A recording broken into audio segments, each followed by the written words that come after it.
राफेलिया case के बाद फिर अंबानी कुंबे को धमकी भरे कॉल, मिली जान से मारने की 8 धमकियां, जांच में मसरूफ पुलिस।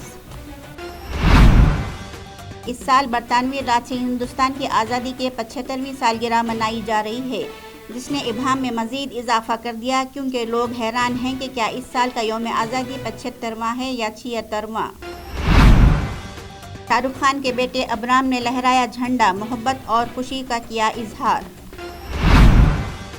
सोनिया गांधी ने कहा है कि हमने गुज़िश्ता 75 वर्षों में कई कामयाबियां हासिल की हैं, लेकिन आज की हुकूमत हमारे मुजाहिदीन आज़ादी की अजीम कुर्बानियों और मुल्क की शानदार कामयाबियों को मामूली करार देने पर आमदा है, जिसे कभी भी कबूल नहीं किया जा सकता।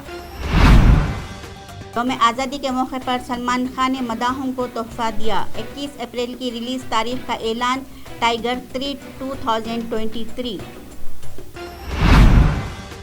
मुल्क में 24 घंटे के दौरान कोरोना के 14,917 नए केसेस, 28 की मौत।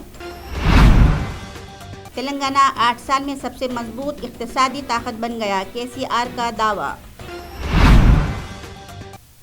तेलंगाना के डीजीपी कोरोना से मुतासिर। तेलंगाना के मक्थल में यौम आज़ादी तक़रीब का मुनफरिद अंदाज में एहतमाम।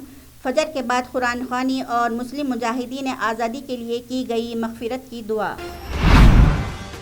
इस सलाहियत को लेकर के हमें आगे बढ़ना है। इस अमृतकाल में अभी अमृतकाल का आगाज़ है, पहली सुबह है। हमें आने वाले 25 साल के एक पल भी भूलना नहीं है।